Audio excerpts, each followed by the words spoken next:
Welcome to another episode of The Give, a podcast from Lawrence First and Goal here on the Coaching Coordinator Network. Every coach is looking for ways to develop quarterbacks more effectively, but development starts with evaluation. Before you can improve a player, you have to know exactly what you're measuring and why. Today's guest is Adam Austin, offensive coordinator and quarterbacks coach at Troy University. In this conversation, Adam shares his approach to quarterback evaluation, offensive philosophy, and building systems that create consistent development throughout the year. We discuss grading quarterbacks, measuring accuracy, evaluating decision-making, building confidence, and creating standards that translate directly to game day performance. If you're responsible for developing quarterbacks at any level, you'll find plenty of practical ideas you can take back to your program. Let's get to today's episode with Adam Austin. First off, I just wanted to get into my background and where I'm from and where I've been, and then our philosophy offensively and what we believe in and how that ties in to how I grade quarterbacks or evaluate our quarterbacks. And then we'll get into the grading system. But just a little bit about my background. I'm from Chicago, Illinois, played ball, walked on at University of Arizona as a quarterback. I was as a freshman, the 9th string walk-on QB, and kind of worked my way up the ranks through my time there and ended up being put on scholarship and playing some as a junior. Started a couple games my senior year and got hurt. So my career was short-lived at Arizona, but I had a great time there. Met some really good people there, some friends, teammates that I still talk to this day, very close to, and some coaches as well. And that led to me being able to play on a U.S. national team in 2007 with John Makovic, who was my coach my first couple of years at Arizona. We went over to Japan and won a gold medal, and that was a really neat experience, being able to travel to another country and play ball and represent the U.S. After I took a GA job at Grambling State in 2008. For that year, we went 11-2. We're voted national champs, won the SWAC. And then I got a GA job at Marshall the next year. I was there with Mark Snyder as the head coach and John Shannon. We ran a version of the run and shoot sort of deal, not how it is today, but conceptually in the pass game, it was very similar. And while I was in West Virginia, my girlfriend at the time, who I met at University of Arizona, moved out there with me. And then when I got my first full-time job at Midwestern State, I proposed and we got married in 2012 and been married for 10 years now. And those are our two dogs in the middle there. And she's my rock and really love the support that I get from here. And she's awesome. And in 2011, I was at Marshall for 2 years. My second year was with Doc Holliday. And then Bill Legg ran the offense then and ran a wide open triple option spread offense and threw the ball down the field a bunch and learned a lot there with that style of play. And then that picture on the bottom left in the screen, you see number 13 there is Press Taylor. He's now, I believe he's the offensive coordinator for, where is he at? He's at Jacksonville now. But he was with the Eagles the year they won the Super Bowl and that sort of thing, and his brother, Zach Taylor. And then in 2011, I was asked to coach on the USA team that I played on. We went to Austria, won another gold medal. I got to coach receivers with that group, and that's that picture down in the bottom right. And then that same year, I got a job at Midwestern State, a Division II school in Wichita Falls, Texas, as a quarterbacks coach. We won the conference 2 years in a row. And then in 2013, I was promoted to offensive coordinator, which I held for 6 years and won a couple more conference championships and put up some good numbers offensively my time there with Coach Maskell. And he's still there and still winning games and doing a really good job with that program.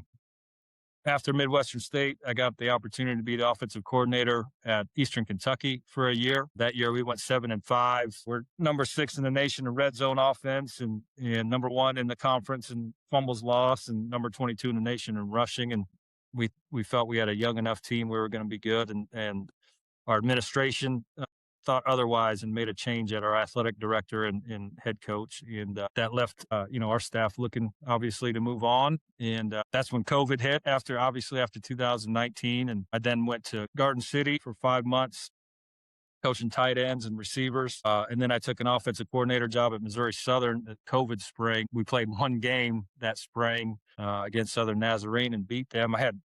We had 8 practices to get ready to go and play a game and install a new offense.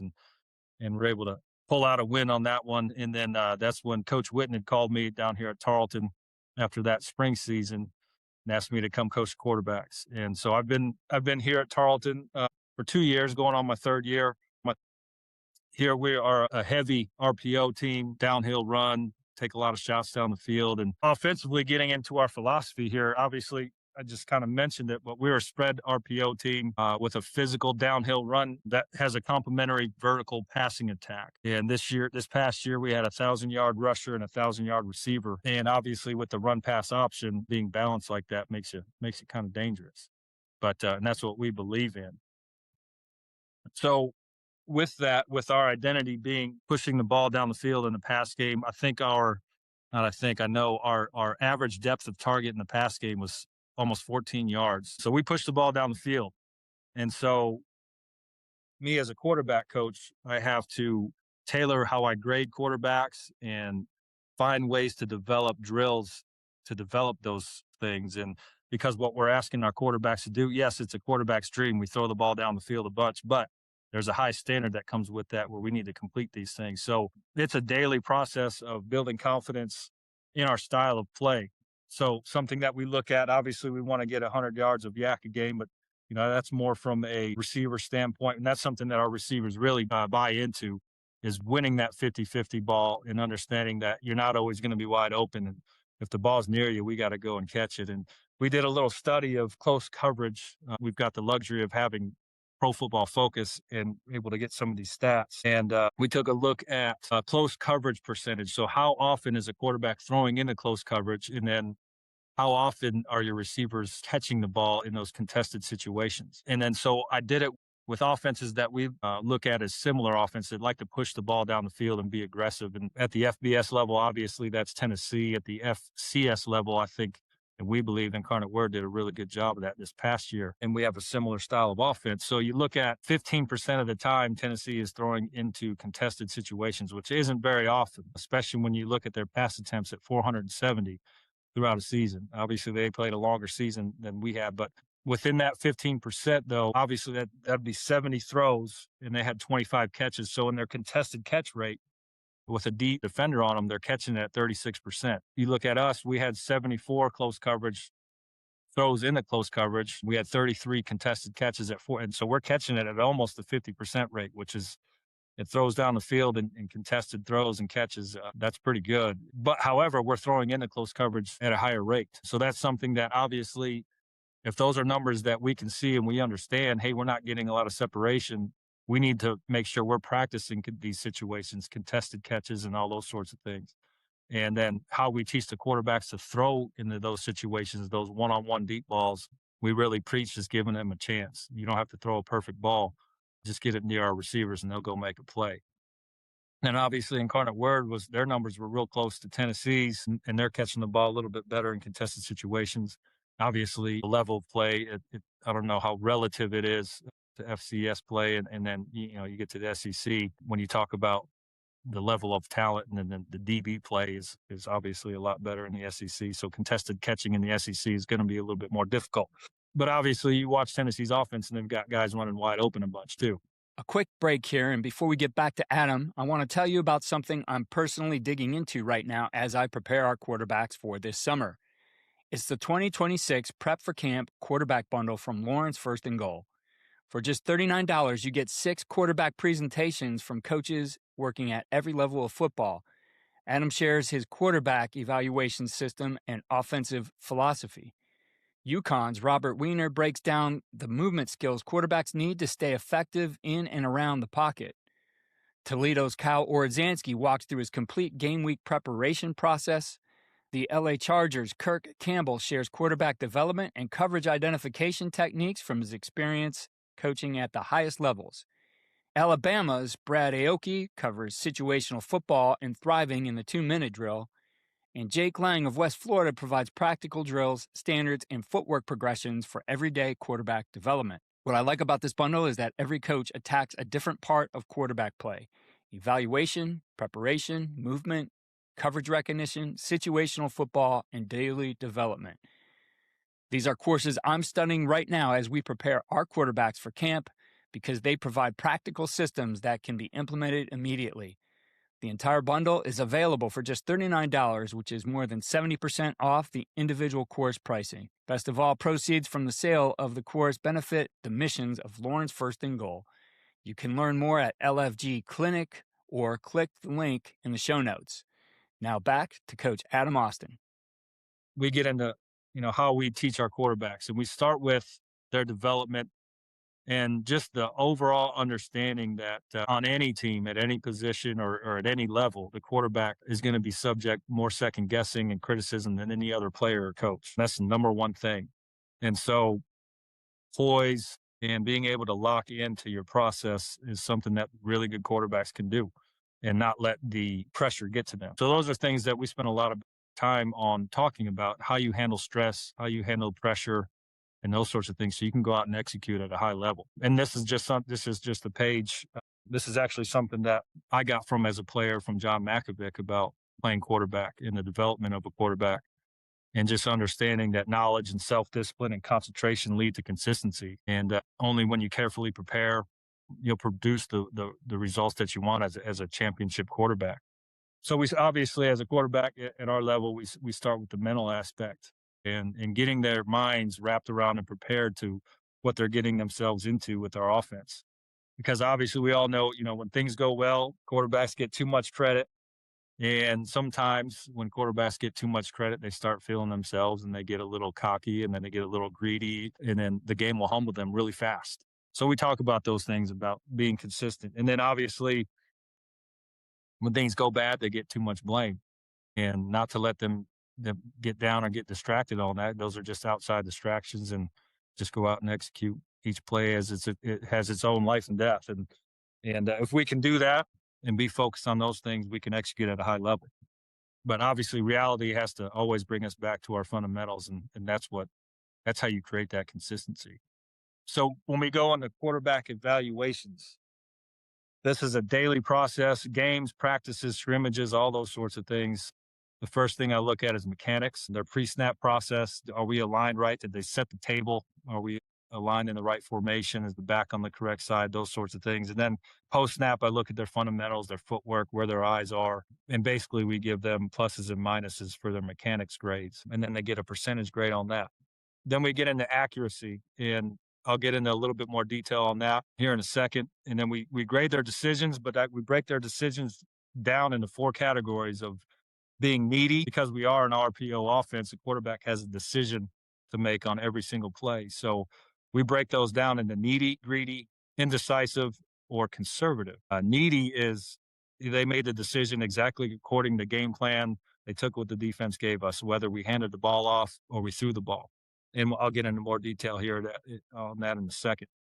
And then one thing I failed to mention, after we got let go at EKU, I was training to be an analyst with PFF for a few months, and learned some things on how they evaluate players. And I knew once I got my next job, I wanted to be able to correlate kind of how they treat quarterbacks and great quarterbacks, and kind of how I would correlate that to my next job. And that's how I came up with this game changer statistic, where there's an added level of difficulty on certain plays, where let's say a quarterback had to avoid pressure and then make a first down throw.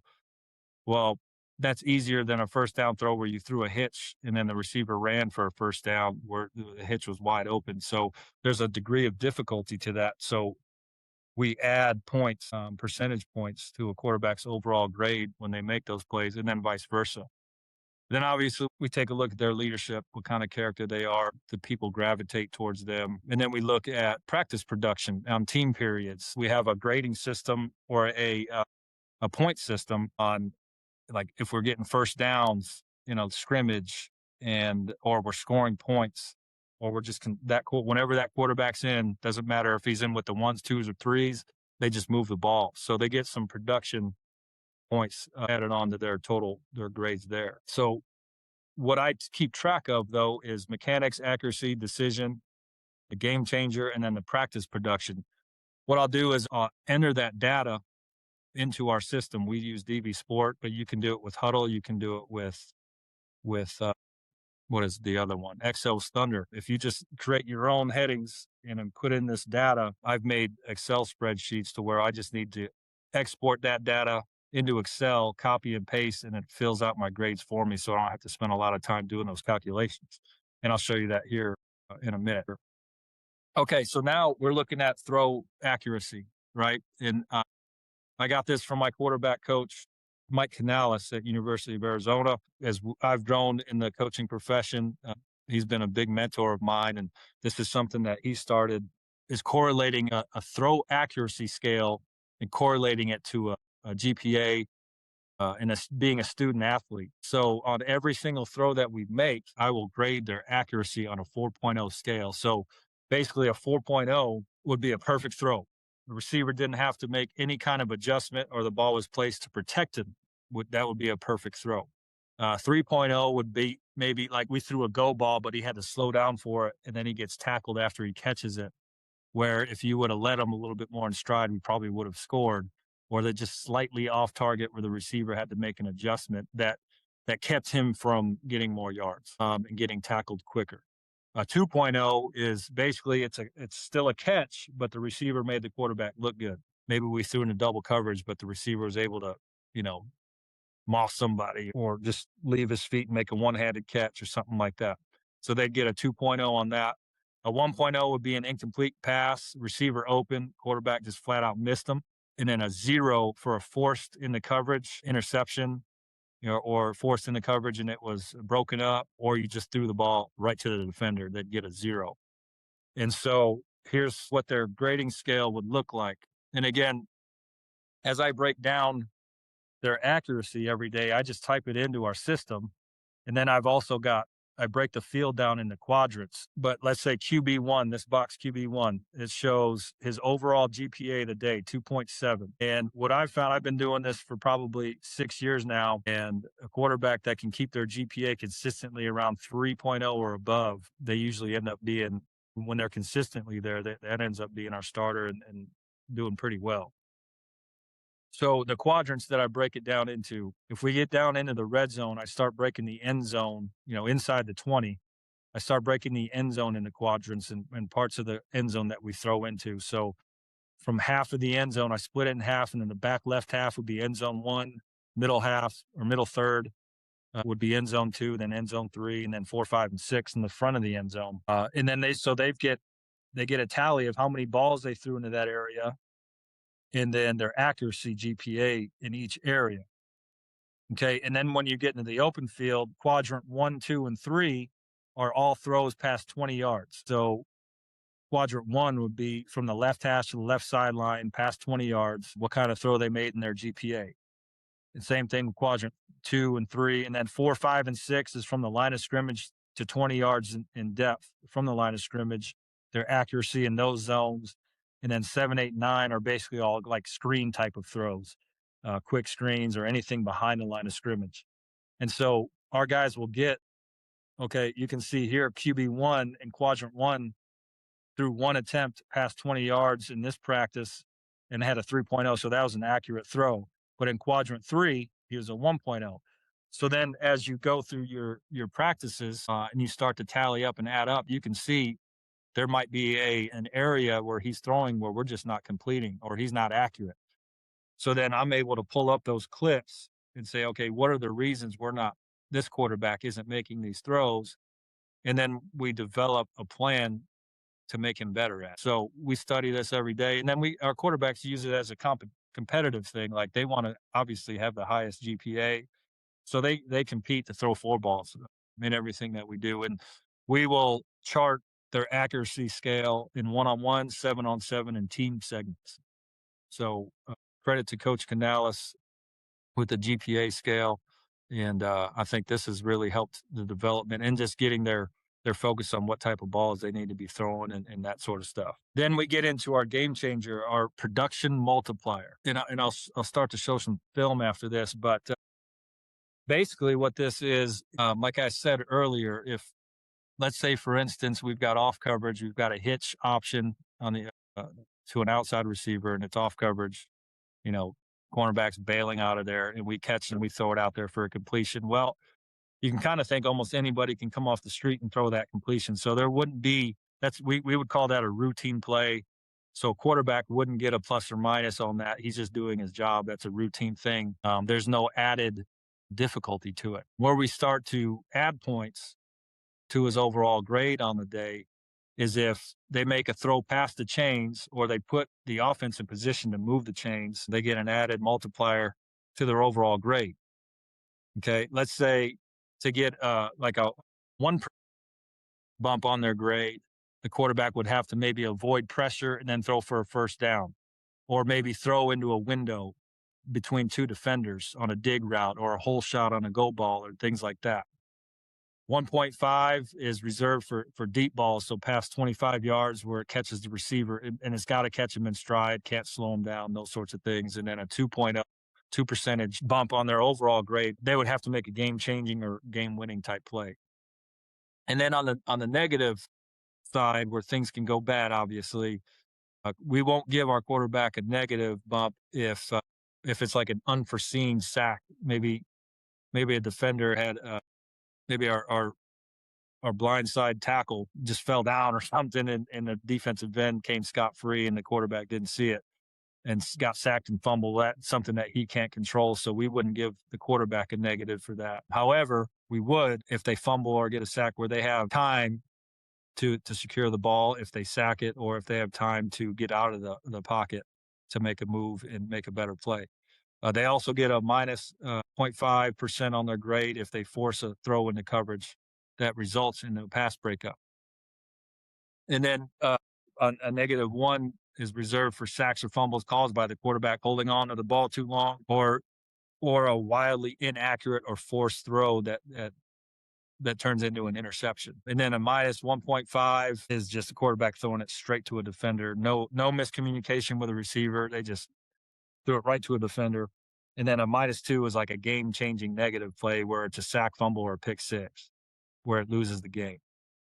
Okay, so I want to just go through some of those situations, because when you're looking at it and you're grading it as a coach, sometimes you got to turn off your coaching lens and look at it more from an analytical view and understand how to consistently and accurately grade these situations. Thanks for listening to this episode of The Give on the Coach and Coordinator Network.